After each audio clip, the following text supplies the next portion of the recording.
Hey, what's going on, guys? Bryson here with Vortex VCA, and today we're going to be doing a tier list on my favorite Pokemon games. Alright? Because, like I said, probably in the last video, I don't know when I've uploaded it. Again, same clothes. Literally recorded 3 videos in the same day. But anyways, that's not the point. In the video that's either getting uploaded or already uploaded, I said that I would probably do a Pokemon tier list, and here I am doing it. So today I will probably be talking about the flaws of the game, obviously, the goods of the game, and so on and so forth. And you probably see the haven't played tier. These are games that I have not played through fully, so I cannot give you a proper thing on them. And I did say in my last video that Gen 4 was one of my favorite generations, but I have not fully played through Gen 4 or any Gen 4 games, any Sinnoh games. So I will probably do that on stream so I can change this ranking. But as of right now, I'm just going to put all Gen 4 or Sinnoh games into haven't played through because I have not. So, as of right now, all of these games I have played through, except the Sword and Shield DLC, but I found it kind of boring. But all of these games I have played through now. So, let's get into it. Alright. Starting with Generation 1. Generation 1 definitely isn't my favorite, but I don't think any of these games are D tier games. I think all the Pokemon games are good in their own regard. I mean, the Gen 1 games, Blue, Red, and Green, they were all the first. Right? They were all the first Pokemon, and Yellow, but we'll get to Yellow. Yellow's separate. All 3 of these games, the first ones. Right? The game was kind of it was unbalanced, to say the least. Glitches to where stuff didn't work right. Psychic just being the best thing in the game because of a coding glitch making, it immune to ghost. Bug types really wasn't good in that generation, so it just made Psychic rank supreme. It wasn't a balanced thing. Although, I really find, when I go through and play Gen 1, I find it a fun experience. I can have fun playing it. Although, it's not my game of choice. The Pokemon in it, they're pretty decent. But also, this is the first generation of Pokemon. And I'm also going to take designs into account. We have Rock Snake and, Onix. We have the Pokeball Pokemon. Voltorb, Electro, whatever. The designs don't really stick out to me, right, as some of the later games. But all in all, every time I go through Generation 1, I find myself having a pretty fun time. And these are also the games that people do look on if they play them, because this was the first generation, so everything is building off of it to see if it is better. So I think I would put Generation 1, Blue, Red, and Green on the C2. I'm only going to put 1 in there for right now. And then Yellow. We're going to start out with Yellow now. Only reason I don't have Yellow at it, is because it is different. It is the different Generation 1 game. But it is, in my opinion, it is harder than the other ones, because you don't have access to the original starters of Bulbasaur, Charmander, and Squirtle. You only have Pikachu, and it cannot evolve. So, with that being said, the first gym is super tough to get by if you don't have something to answer for it. But that's fine. Other than the first gym, the rest of the game is pretty much the exact same. Other than that, so I'm gonna also put Yellow in AC2. I think it's better than Blue, in my opinion. Now, moving on to Generation 2. Generation 2 is one of them games that is like a kind of just a meh game, right? Like it's just I don't know. I don't know what it is with me. I just don't really find Generation 2 that fun. I think it's too easy, and also the leveling like curve is stupid. Like the final gym, your Pokemon are like level 40, and the Elite Four are also like level 40 and not 50 like in some of the other games, right? And then you go into Kanto and do all of that. So it's just like you're playing Generation 1 over again, just with Generation 2 Pokemon. And yeah, then you get to fight Red and go through the champion gauntlet again to basically claim your spot twice. But it's whatever, right? I don't really care too much for the games. So I'm gonna put it in C2. Crystal, it's basically the same game, just you can get Suicune earlier. So again, C2. Now this is where it kind of gets fun, right? Because first we have Ruby, Sapphire, and Emerald. Ruby and Sapphire, I love these games, right? Anytime I go over to my Game Boy, I'll pop in Emerald, I'll pop in Ruby or Sapphire. I'll have a great time. Just the world in the game, the Pokemon. It's just an all around a fun experience to play. The champions are good. Pokemon design wise, pretty decent. The gym leaders as well. They're pretty good gym designs and just gym trainers in general. We did have a rock gym as our first gym. I can't remember if we had none. Yeah, we had a rock gym. And it was fighting. Brawly was pretty good. The electric gym too. The electric gym I think was one of the most challenging gyms in that game. Oops. In the game. Even the Battle Frontier. The Battle Frontier was fun, right? So with all that being said, I'm probably gonna put them in about an A tier game. I like them. Emerald is, in my opinion, way easier than Ruby and Sapphire because you get access to Rayquaza or Rayquaza, however you want to say it. You get access to him early. I think you get access to him before you beat the final gym, which is pretty broken. I'll say that. But anytime I pop in Emerald on my Game Boy, I'll run through the game. I have a great time. It's about the same. I would say it's the same ranking as Ruby and Sapphire, maybe just a little bit better. I'll give it a high A. Fire Red and Leaf Green. Obviously I'm putting the redos in the redo thing because they're the same game. Just with different box legendary. So I guess if you want a different legendary, you could put like put it up there or whatever. Alright. Like black and white, I'm just gonna put one over there. But Fire Red and Leaf Green, I find it a pretty fun game. Alright. I gave my copies away because my cousin wanted to play it, so I gave him my copies and my other Game Boy. But anytime I play it, I have a fun time. I had a fun experience. It's a better version of Gen 1 as of like most of them. That I found worse, but it's fine. But yeah,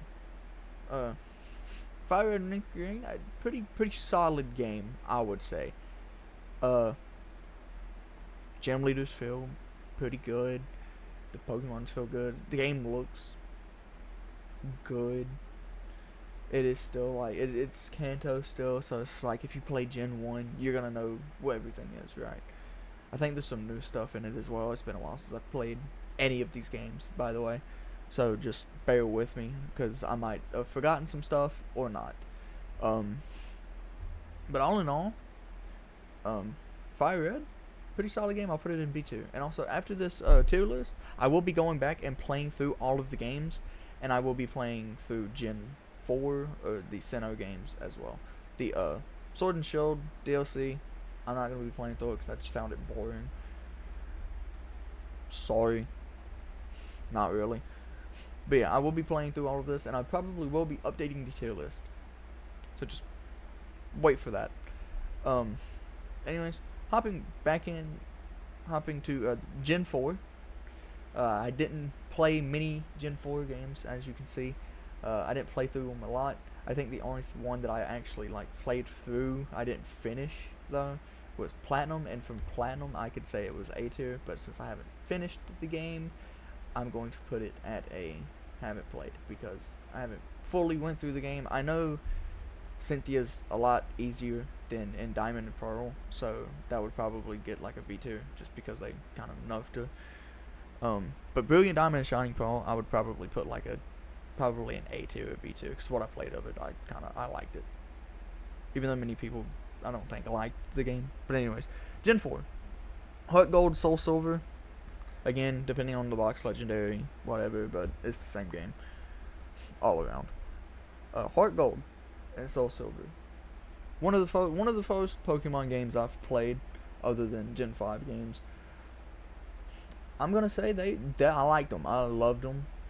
They were good. Again, easy games. Again, same thing as Gen 2. You go through Kanto, fight Red, whatever. The leveling curve, I think, got fixed. Correct me if I'm wrong on that.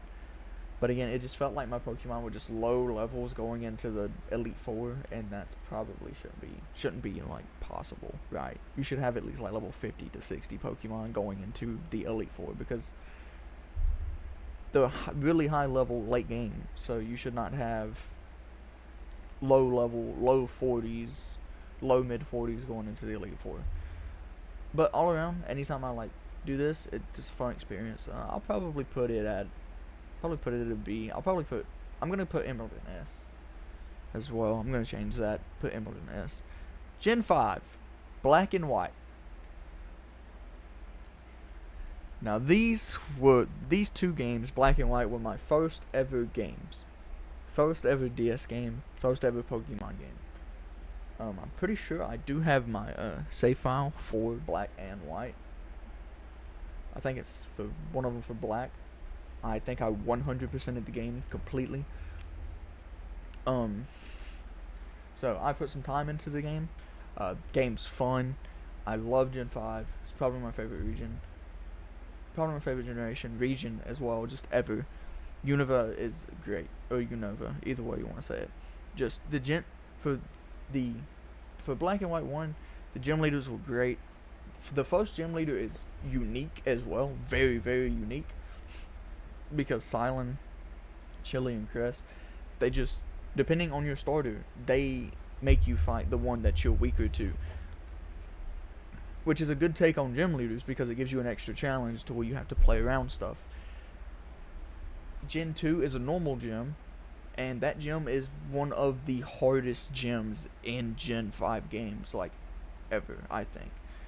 In my opinion, the second gym in Black and White 2, Nemona's gym, is the hardest gym leader to fight in that game.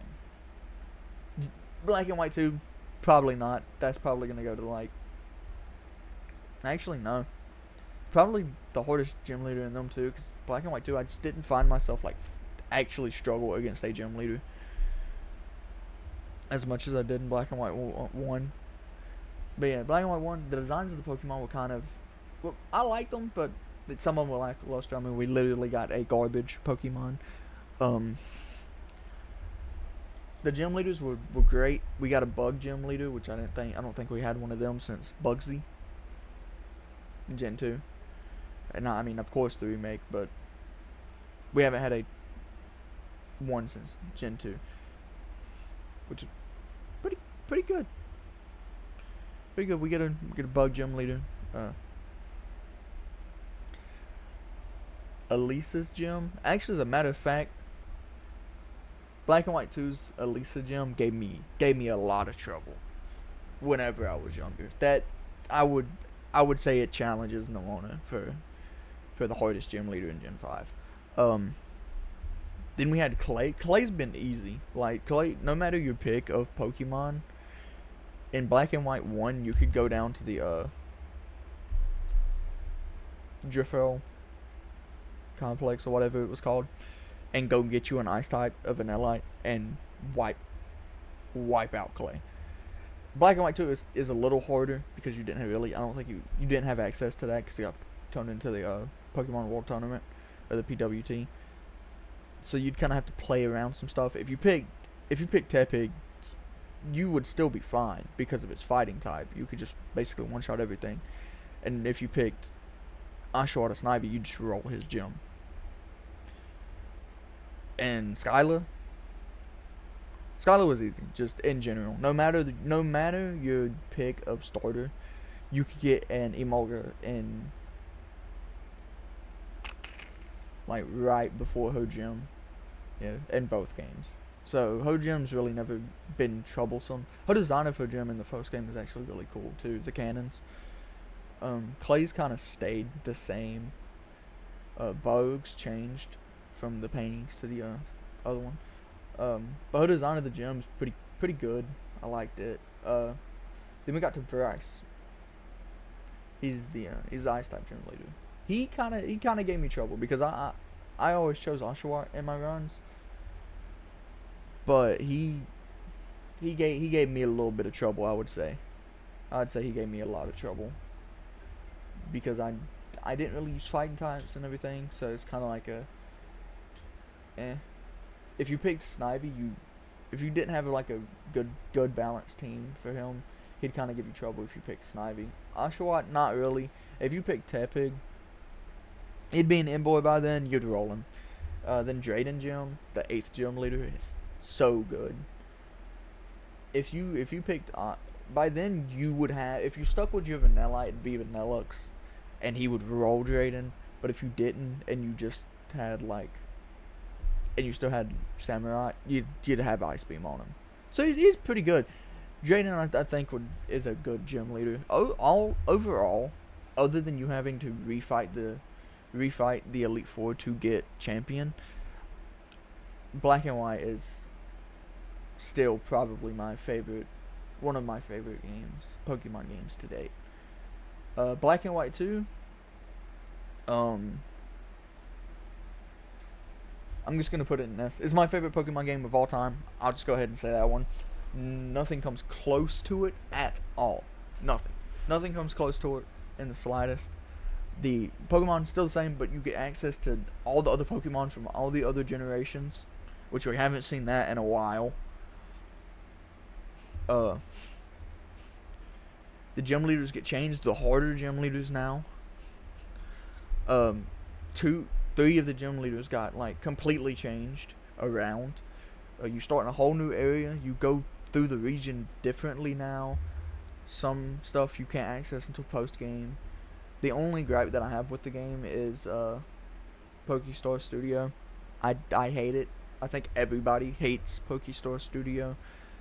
But yeah, I love this game. The champion as well, Iris is champion. I love that fight. Having a dragon type champion, I don't think we've seen that since like a full dragon type champion since Lance. What is that? Since Lance. So yeah, I'm gonna put Black and White 2 at an S tier. Gen 6. Gen 6 was incredibly easy. Gen 6 is also one of my favorite generations as well. Because introduction of fairy typing and Sylveon, one of my favorite Pokemon to date. Also, another thing for Gen 5. It has my favorite Pokemon in it. Haxorus, the Axew line. But anyways. Gen 6, introduction of fairy types. And Sylveon, like my third favorite Pokemon ever. Love this generation. Very easy though, and it has the problem with in Gen 2 you get to the Elite Four like level 40 Pokemon, early 50s. Black and White. Gen 5 you get to like mid 50s sometimes.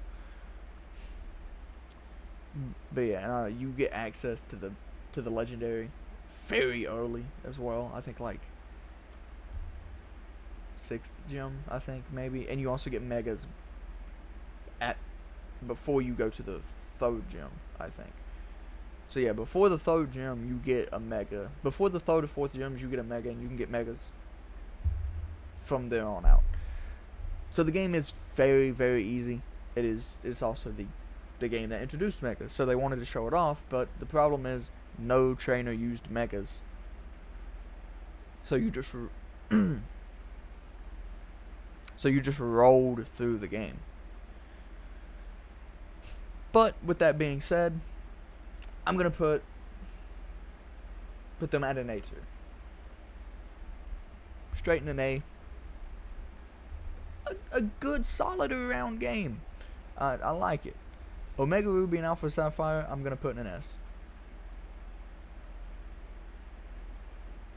I love these games. It's a good take. It's a good remaster of Ruby and Sapphire. The Delta episode is great. Steven is the champion again. Loved it. Like, but you do get Latias, Mega Latias, like mid game. So depending on your thing, you might deduct some points though. But all in all, I loved Omega Ruby and Alpha Sapphire. Now we get to Sun and Moon.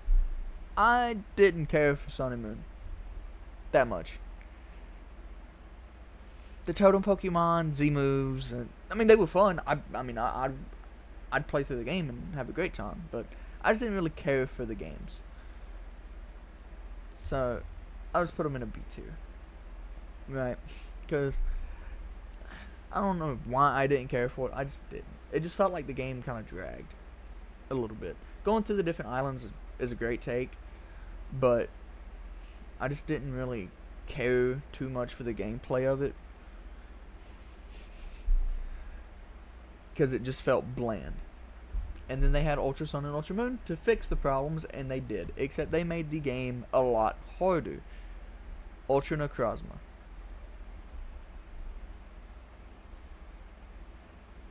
It's going to go on an A2. I loved the challenge it gave, and it fixed some of the problems I had with Sun and Moon.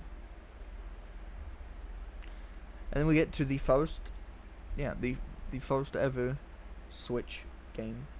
Switch Pokemon game, which was Let's Go Pikachu and Eevee. I didn't like it that much. I mean, it was fun, but I would rather it have not been a Pokemon Go type of game.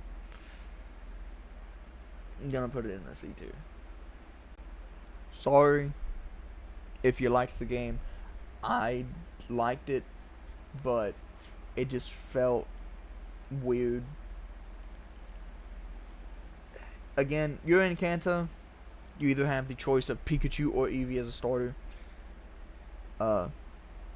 which I'm fine with. Access to Gen 1 Pokemon. Gym leaders are the same, but I don't know. It just didn't hit like Fire Red or the original, like Fire Red Leaf Green or the original Gen 1 hit. So for that, I'm gonna put it in a C tier. Sword and Shield. This is a hard ranking because I like Sword and Shield, but at the same time, it was it was the first take on open world games.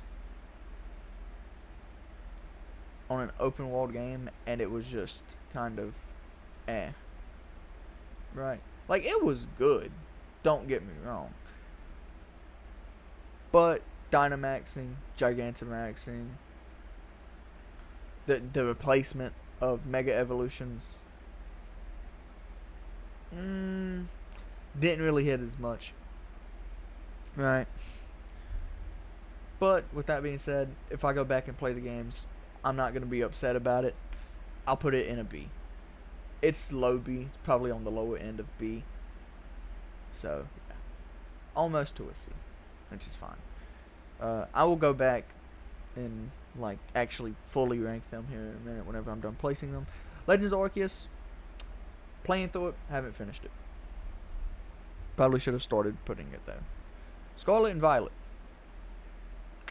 People are probably gonna get mad at me for this, but I loved it. I loved Scarlet and Violet. I can go back whenever I go back and play this game, I will not be mad about playing it. I won't be mad about playing any of them, but Scarlet and Violet's up there in the list. I truly loved this game. The Pokemon in it, the gems got brought back from Gen 7. Well, Sword and Shield had gems too, but they were easy. Tougher gems, I should have said. Tougher gems, which I liked. Fully open world game as well, which again they took the Sword and Shield's idea, put it into a fully open world game. Legends of Arceus is also kind of fully open world as well, but Scarlet and Violet fully open world. The stuff that you can do, you have to basically you have to beat 3 quests to like get access to like I think fully beat the game, which is pretty good. I liked it. The like Elite Four was actually challenging, and we haven't really saw a challenging Elite Four in a while, and yeah, I think the last challenging Elite Four that we actually had was in like I don't know, because Ultra Sun and Moon's Elite Four I didn't really feel challenged on it. Sun and Moon's Elite Four didn't really challenge me either. So I guess since like Gen 5,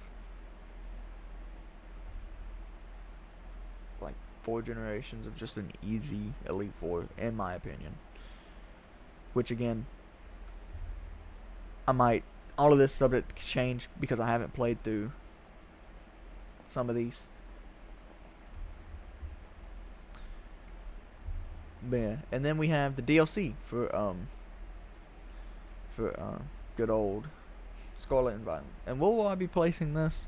I'm going to be placing it in the exact same place as Scarlet and Violet. These were amazing DLCs. I liked it. It wasn't as boring as Sword and Shields. Sword and Shields is probably gonna go about right here. But yeah, anyways, I'm going to like actually rank these from best to worst. So I will be back.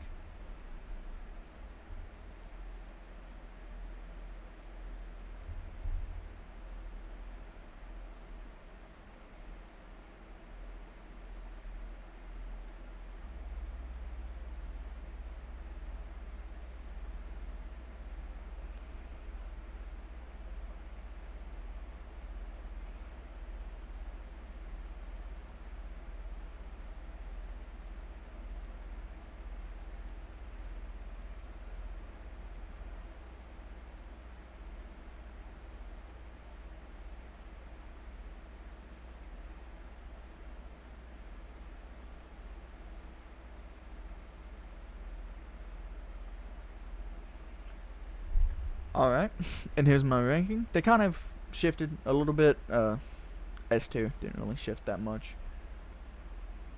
But yeah, this is my tier list. Tell me how you feel about it in the comments below.